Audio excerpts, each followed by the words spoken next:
Hello అండి. ఈరోజు ఈ వీడియోలో అటుకులతో ఒక సింపుల్ స్వీట్ రెసిపీ మీతో షేర్ చేసుకోబోతున్నాను. ఇది పండుగలకైనా, ప్రసాదంగానైనా లేదా బ్రేక్‌ఫాస్ట్‌లో అయినా ఎలా అయినా తీసుకోవచ్చు. ఇది చాలా సింపుల్ రెసిపీ అండి. దీన్ని ఎలా తయారు చేయాలో చూద్దాం రండి. ముందుగా స్టవ్ ఆన్ చేసి పాన్ పెట్టుకొని, అరకప్పు అటుకులను వేసుకొని, తక్కువ మంట మీద 2, 3 నిమిషాల పాటు వేయించుకోవాలి. ఇలా గోల్డెన్ బ్రౌన్ కలర్ వచ్చేంత వరకు ఫ్రై చేసుకొని, ఒక బౌల్‌లోకి తీసుకొని పక్కన పెట్టుకోవాలి. ఇప్పుడు అదే పాన్‌లో అరకప్పు పల్లీలను వేసుకొని దోరగా వేయించుకోవాలి. ఇలా 4, 5 నిమిషాల పాటు పల్లీలను వేయించుకొని బౌల్లోకి తీసుకొని పక్కన పెట్టేసుకోవాలి. ఇప్పుడు ఒక మిక్సీ జార్లో బాగా పండిన అరటిపండును వేసుకోవాలి.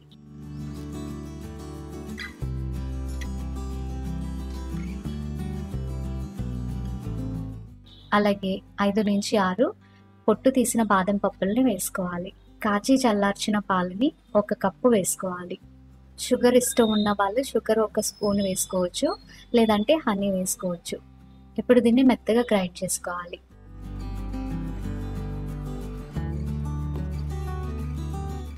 ఇప్పుడు ఒక బౌల్లో గ్రైండ్ చేసిన బనానా బాదం షేక్ను వేసుకొని ఇందులో ఫ్రై చేసిన పల్లీలు, అటుకులు వేసుకోవాలి.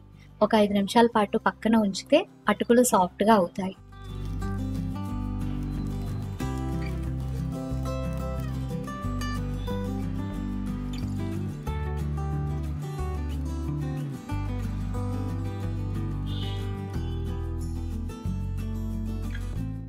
ఇందులోకి మీరు కావాలనుకుంటే కిస్మిస్ కూడా యాడ్ చేసుకోవచ్చు.